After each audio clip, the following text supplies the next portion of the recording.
Stacy the Black Feather Intuitive, and welcome to Divinely Decked Tarot and Oracle Reviews done Stacy style. And this is the third video in my little eBay lot box series to see whether this was a really good idea to do this lot box deck or not. And the third one that we're going to talk about here today is the Tarot of the Renaissance. And as you can see, I knew when I was purchasing these that the boxes were going to be a little bit destroyed, you know, that it was kind of an older version of things. And that was part of the draw for me, was to sort of extend my palette, my tarot palette, get into some of these decks that a lot of people, you know, have been talking about and using for years. You know, I tend to be a little more on the modern side of things and liking more modern imagery. But as I am, you know, getting to know myself and exploring this tarot world, I think it's important for me, just like anything, to understand, you know, the history of it and to be able to open myself up to it. So with this Tarot of the Renaissance, let's just check it out. This is a Lo Scarabeo made in Italy. Of course, that draws me right away because I love all things Italian. We have this Tarot of the Renaissance. Of course, it's got tape all over it. The box is, you know, pretty beat up, but I don't care about that so much. It's a cigarette box, you know, the tuck box, which I don't enjoy. But it looks like the imagery is going to be a little bit interesting. So let's just kind of take a peek and see what this is all about. You know, I found it really entertaining to see how excited I was I was waiting with bated breath after I had made this purchase. I just wanted them to show up like right away because I was like, ooh, you know, something new, something different. And, you know, how am I going to feel about this imagery? And so this could be a complete wash, guys. I might just be totally like, wah, wah. But that's part of this is just checking it out. And again, I am trying to, you know, extend or expand my palette. So it's got just a little pamphlet. Interestingly enough, the pamphlet actually is all in English. Normally with Lo Scarabeo, we have multiple languages, but it's not a booklet. So this is definitely, I don't know when this was. Oh, here we go. Okay, so it's a 2000. So it's 2000. So, you know, it's 25 years old. And it's a Tarocchi d'arte. Lo Scarabeo. So I like that too, because I know there are a number of different styles of tarot, and I haven't really broached much beyond the Rider-Waite Smith tarot. Here's the back of the cards. This is kind of interesting. It's definitely reversible. They're on the slimmer side, the thinner side. They're an excellent card quality, but of course you would not expect anything less from Lo Scarabeo. Of course, they always show the last two cards. In case you guys are wondering, and I'm sure you guys are tarot people, you understand, but when we're printing our tarot decks out and we're creating tarot, we have room for 80. And that's why, because there's 78 cards, you often get these title cards or an extra card from it. So let's take a look at the Fool here. So first of all, I like that, you know, it's like an eggshell finish or a sateen finish. So it's got a little bit of a sheen to it, but it's not shiny. I love that right away. And we have the Fool card. And how interesting. He looks like, I want to say he looks like a homeless person. Forgive me if that's not the politically correct term to use right now. You know, he's got one sort of, you know, sock that's busted. He's got a bare foot and he's got a little, you know, funny sort of decorative thing around. He's got a cane that he's holding his lantern with. He looks pretty happy, but he also looks a little like he's a little crazed, maybe would be a good way. He's clearly walking on the road. He's got some really interesting clothes. It looks like it's warmer, but he's wearing a lot of different things. He's got a spoon in his hat. So he definitely takes things with him that he needs. And I think that's, in many ways, really great, a great way to describe the Fool, because you're supposed to pack light. So get creative about what you're wearing. I think of myself as like, when I was a teenager with trying to avoid paying the baggage fees, you'd wear like 3 layers of clothes on the plane so that you could actually take a carry-on. And that was back in the day before you weren't allowed to take liquids onto the plane. And so you'd be so hot and miserable and uncomfortable on the flight to get wherever you're going, but you didn't have to pay, you know, at the time it was probably $15 for a bag, but there you have it. Here we have the Magician. And I love the colors in this. I love that it's a woman being depicted here. And she is making her concoctions. She's learning. There's a sword behind her, the wand behind her. Obviously, she's got a cup there as well. And there's a lot of air. She's out in the night sky. Here we have the high priestess. Ooh, and I like the yin and yang that she's showing here. I think that's really cool. Make sure you guys are able to see this all right. Yeah, I'm loving that. So the book that she has yin and yang on it. So as above, so below. I think that's really cool. She's smiling. She's happy. It's a beautiful day. Here we have the Empress. Beautiful. So she looks like she's going to teach you something. And that's not a normal expression for the Empress, I would say. She's not really a teacher. She's more of a, come into my home, let's have a coffee and chat about it, but you make yourself at home. You help yourself. I'm not going to help you. You help yourself to whatever I have. Here we have the Emperor. He looks pretty friendly. He definitely looks like he's someone that knows what it is that he's doing. He's got a plan, and he's working that plan out. Here we have the Hierophant. Oh, I love the colors in this. And, you know, that's a Hierophant I can get behind. He doesn't really look like I want to say a stuffy pope. He looks more like a scribe, the librarian, you know, somebody who has a lot of information and knowledge, and you can go to this person to get that information. Here we have the Lover's card. Oh, very interesting. So the prime figure here is the cherub with the bow and arrow, the quiver. And you see this couple, and they're just sort of standing in the middle of the road or wherever they're at. You've got a mountain and some cityscape in the background. So they're having a private moment, and it's the perfect time to get shot in the butt with a quiver, right? Here we have the Chariot. Oh, so very traditional in the Rider-Waite-Smith. We've got the two sphinxes, different colored sphinxes, and they are pulling the chariot, and there's victory here. You know, this is someone who is definitely embracing his laurels. He wants people to notice him, but there's really no one around. So that's kind of interesting too.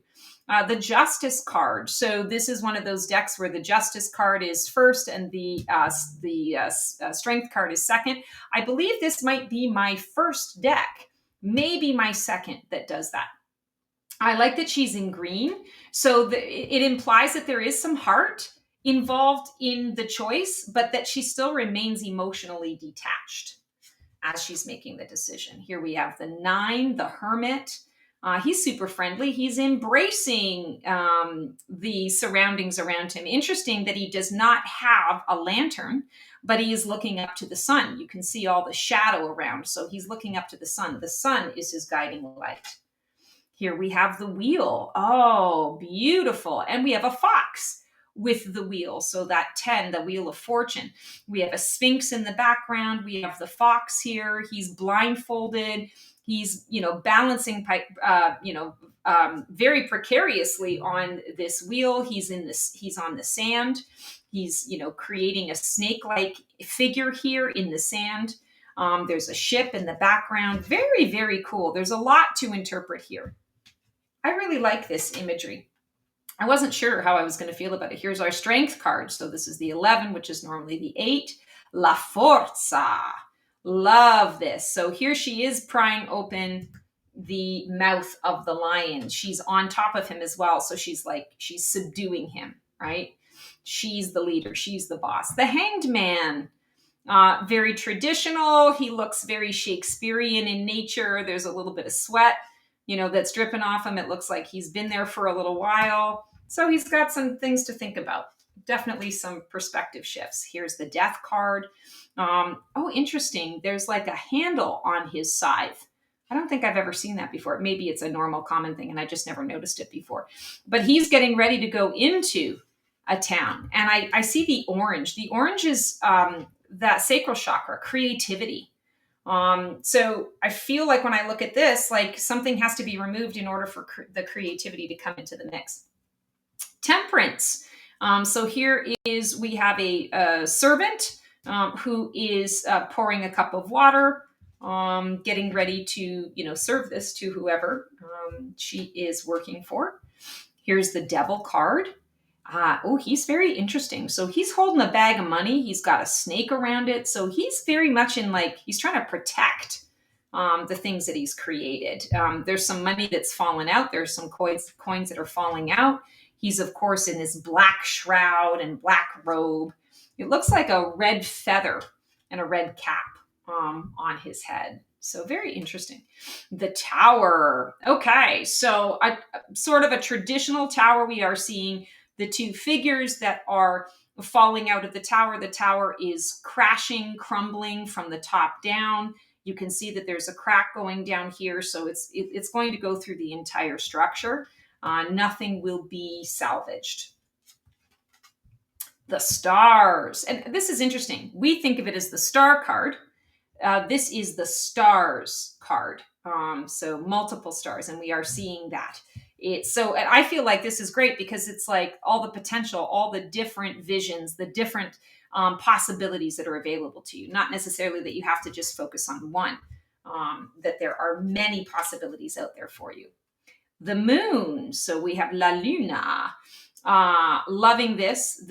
It's a dog and a fox that are howling at the moon. There's a face in the moon. So we have, the man in the moon kind of thing. We do have the crab, but not coming up out of the water, just sitting on a rock. No people in the imagery, just the moon itself. The sun card. So very traditional. It almost looks like Santa in the sun, the face of the sun. The child is on the horse, riding the horse, having fun playing in the sunflowers. Here we have the judgment card. I love the colors in this. So we have like an image of the angel calling out that's almost like superimposed on all of the humans that are coming back to life. And we have a couple of soul figures that are transitioning. So I feel like this depicts some people are choosing to go back into the cycle because there's more that they want to learn, and others are moving forward and moving ahead. That's kind of cool. The world card. Oh, very cool. So we have a female. She's presented as like a joker or a jester. A couple of different cards, the pink and the purple.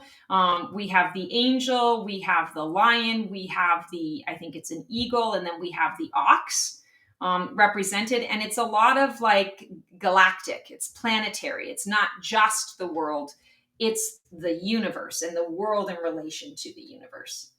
Here we have the Ace of Pentacles. I love this, the Granada. So you're just seeing that beautiful, to me, it's Tuscany. You're seeing that Tuscan background. What are you going to plant in your field? Here we have the Two of Pentacles. And so we've got this is interesting, someone who's walking away. They've got something on their back. They are trying to balance something on their back because they've got a bit of a journey. Here we have the Three of Pentacles. And so he definitely looks like he's juggling. This is usually a card of collaboration and paying attention to the details. This actually feels a little bit more like the Two of Pentacles than it does the Three of Pentacles. And he's got kind of this, it's not a maniacal look, but he's looking a little goofy. He's looking a little like, I know something you don't know. A little shystery, I want to say. So that would be an interesting card to pull. I would definitely be reading that intuitively if it were to come up in my spread. Here's the Four of Pentacles. So you've got two people at night, sort of in the forest, and you're seeing the two pentacles showing, it looks like a male and a female figure, and then there's the reflection of that in the water. So this is typically a card of protection, representing greed, maybe somebody who is, stuck on scarcity and lack and that kind of energy. I don't know that I'm feeling that from the imagery with this card. It's feeling more like things being done on the sly at night, trying to keep things hidden, but yet there's always somebody else watching. There's always like a duplicate copy kind of thing. So don't get caught, or be smart. Five of Pentacles. And so this is typically a card of worry. This is definitely a card of that, sort of that lack and scarcity energy, being afraid to ask for what you need. There are no people in this. It feels like autumn, fall time. So things coming to an end, and it looks almost like flying saucers, right? You've got these pentacles in the air that are looming above this little village, this little town. Very interesting depiction. Not what I would have expected at all. Here we have the Six of Pentacles.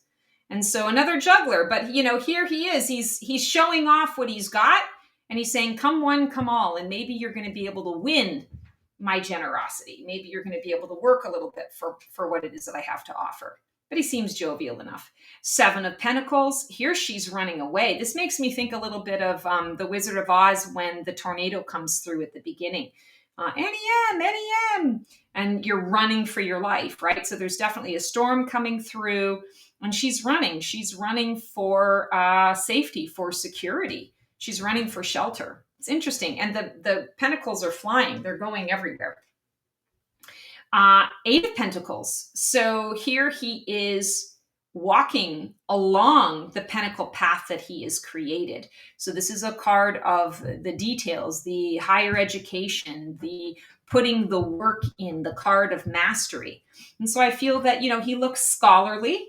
He's walking in a relaxed fashion, and he's walking the path that he's created for himself. Here we have the Nine of Pentacles. So this is a card typically of gratitude. He's standing under the tree. It almost looks like he's posing for a portrait or a picture of some kind to reflect and memorialize the work that he's done and all the things that he has. Here we have the Ten of Pentacles, and so interesting. Typically a card, an ancestral card, a generational card. Having all the things that you worked hard to achieve, that kind of energy. And here she is, like she's flying away. It makes me think of Harry Potter when the ant, he gets so frustrated with her because she's so rude. He puts a hex or a spell on her, and she ends up blowing up like a big balloon and flying away. That's what this makes me think of. Is like, what do you really value? What is it that you're really caring about? Because you're gonna run away with it. It's gonna take it away. It's gonna take you away with it. Maybe it's time to get a little more grounded. The Knave of Pentacles, the Page of Pentacles is here. So we have the Pied Piper. The Knight of Pentacles, looking out over the vista, making a plan for where he's heading next. Queen of Pentacles, interesting. So she's in the colors of what I would anticipate the Queen of Wands to be in. So I like that. I like that shift up. It forces me to be more intuitional about what it is that I am checking out and receiving here. I really like that.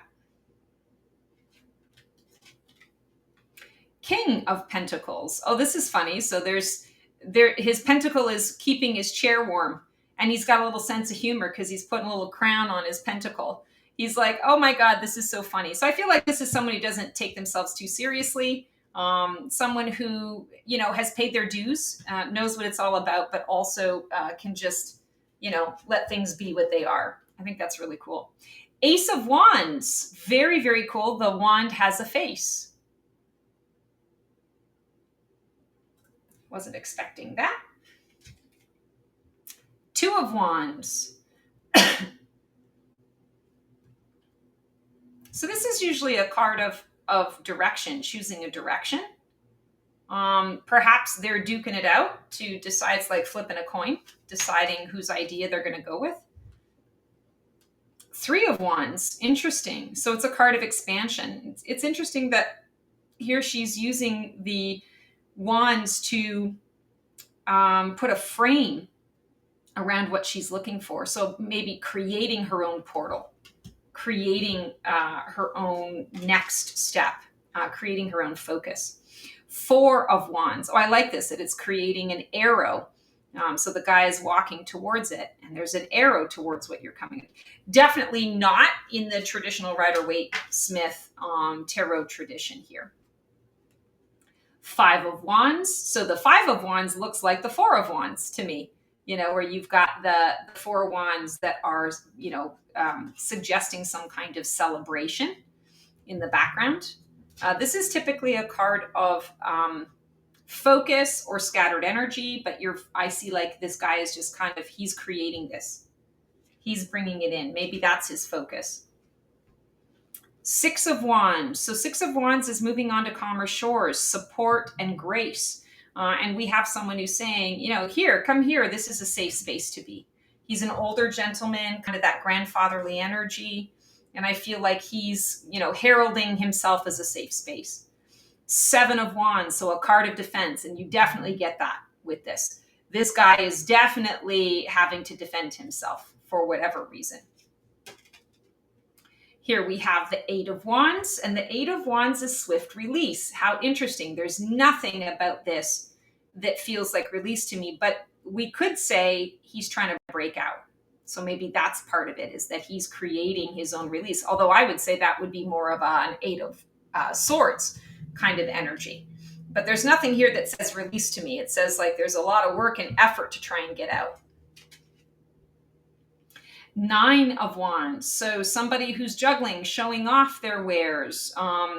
This is typically a card of control. And I want to say like perseverance. I can see perseverance in terms of mastering your craft, in terms of really getting good at a skill and being able to show that off. Here we have the Ten of Wands. And so the rewards and the burdens that go with it. It looks like he's running. He's just throwing them all up in the air because he's got to run. He's running for his life. He's trying to run to escape something. Here we have the Knave of Wands, or the Page of Wands. It's interesting how like their clothes, like he's missing that part.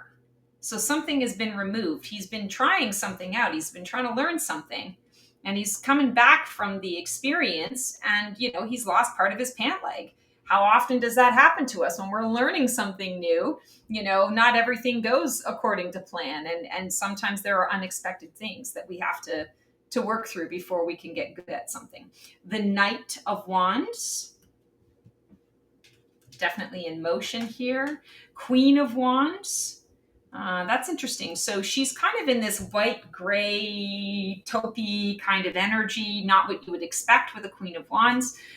But her wands are sprouting white flowers, which says to me purity. I would look at this and think more, if I was reading intuitively and there wasn't a prompt on there, I'd be thinking this would be Queen of Swords energy. So I feel like if we were to kind of blend that wand energy with the sword energy, you are getting sort of a basic idea of what do I need to purify in order to be able to enact my passions and to get where it is that I need to be. Here we have the King of Wands.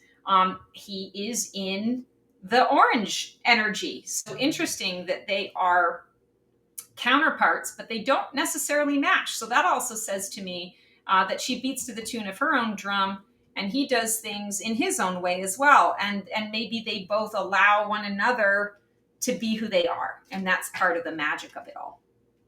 The Ace of Swords. Love the flames that are coming around from that. Two of Swords. Oh, they look happy together. Wasn't expecting that. Three of Swords. So definitely heartbreak. Her lover or a person that she just witnessed something horrible that just happened, and there's heartbreak. Four of Swords. Interesting that there's no one in the picture. There are just the four swords in the tree. So, implying that there's a truce. We're all taking a break to enjoy the day. Five of Swords. So this to me says the Seven of Swords, but it's showing up in the 5 energy. 6 of Swords. Again, moving on to calmer shores. Oh, so I must have said with the ones that moving on to calmer shores, it's not that, it's victory. Maybe we should take a look at that. I messed that up. Yeah, 6 of Wands. So it's a card of victory. So I was saying that he's creating a safe space, but actually he's tooting his own horn. He's victorious. He's standing the winner. And here we have the 6 of Swords. And the 6 of Swords, there is a victory here. He's gone through the battle. He's okay. He's standing victorious. He can perhaps relax a little bit now and move on to the next stage or the next phase. Seven of Swords. So normally I would say to you, this is that, the integrity card, that someone's stealing something. But here it looks a little more like he's trucing, right? He's waving the white flag. He's saying, okay, I give up. I give in. I surrender. Eight of Swords. This puts me in mind of the Nine of Swords, that anxiety that is happening in the mind on not being able to shut the mind down. She's got a book in her hand, so she's trying to record all of the thoughts that are going on in her head. Now, the Eight of Swords typically is that entrapment card, right? Feeling entrapped. And on the other side, there's liberation. I'm not getting that with this. I'm getting more Nine of Swords energy with this image. And here we have the Nine of Swords, and this definitely feels a little bit more like that entrapment card, the Eight of Swords energy. She really wants to be outside, but she's got to watch where all these daggers are going, where all these swords are. And she's able to protect herself if she needs to. And there's all of these, things in the background. Hi, Mr. Neo. There's all these things in the background, and I feel almost like it's cannonballs coming her way. And it's like, she's bringing a knife to a cannonball fight. The sword might not do the job. It might not be the right tool for the job. Here we have 10 of Swords. 10 of Swords is a card of ruin. I don't feel ruin here. I feel more like an energy of success, that she is successfully arrived. She's put all of these things up, and she's just taking a little bit of a rest before she walks up to fully achieve her victory or receive her victory. Interesting. This is going to be a great deck for intuitive reading. Knave of Swords, Page of Swords. Again, he's got all sorts of funky things going on with his clothes as well. So kind of putting the pieces together as he goes, trying to figure it out as he goes. Knight of Swords. I like the colors in that. He's also in motion. He's ready to fight. He's paying attention to someone. What'd you say? What'd you say? What'd you say to me? Queen of Swords. She looks very content. She's able to defend herself, but she's not in a rush. She's got something next to her if she needs it, but otherwise she's very content to just kind of sit and rule. King of Swords. So he's kneeling. He's claiming something. He's claiming a victory, perhaps, claiming some land, claiming territory. It feels a bit ceremonious in nature. Ace of Chalices. Oh, I love that. That's a beautiful Ace of Cups. Here we have the Two of Chalices. Oh, very interesting. Two cups that have been thrown overboard on the sea. They're fine. They're floating on top of their ocean of emotion, and they're together. That's really interesting. But I do feel a sense of they've been discarded, man overboard. But they don't seem to be all that concerned at this time. Maybe they're focused on the wrong thing, focused on each other rather than what are we going to do once the blush is off the rose, or whatever it is that they say. Three of Cups, Three of Chalices here. So interesting. This is usually the card of community and celebration. I'm not getting that at all. There's a cup that's tossed on the floor. She's got a cup in front of her, and then there's another cup that's a vase showing a flower of friendship. She's looking a little bit like she's kind of tired, like she's taking a break. So maybe not so much the community piece, but more of the let me celebrate something for myself, or let me just stop working a little bit and enjoy the fruits of my labor. Four of Chalices, Four of Cups. She's cleaning.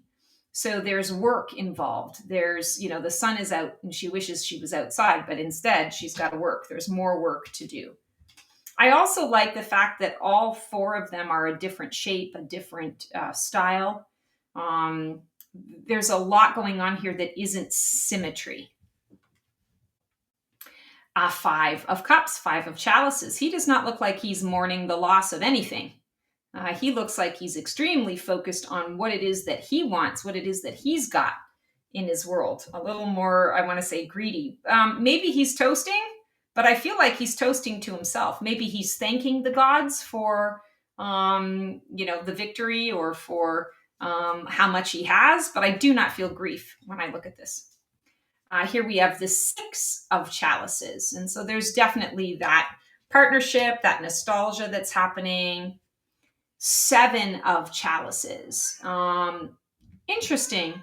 So yes, there is choice, and she's having to pick and choose, but because she's got a cane in one hand, she's got a satchel, but she's not going to be able to pick up all of them. So it's about making the choice on which ones she's going to grab and make use of.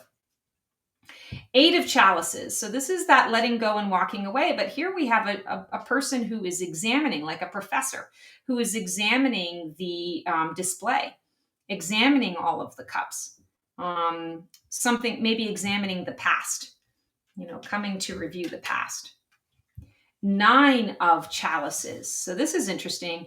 There's a different choice in each of the windows. Kind of makes me think of the back in the day, the brothels and things of that nature, especially in like the cowboy days, where the Western days, where the women would hang out of the window calling to the men that were sort of crossing by on the street, showing themselves off, so that like, you can pick me, this is what I have to offer, this is who I am. 10 of chalices. So this is that ideal outcome card. And I feel that there is an abundance here, but it's interesting. There's a monk that's giving the beggar the cup of water or the cup of wine. And I feel that, there's no better outcome than when you are in need and someone comes through and says, here, let me help you. I've got what you need. Knave of chalices, page of chalices, page of cups. That creative card, so he's being inspired. Knight of chalices, so he's tooting his horn.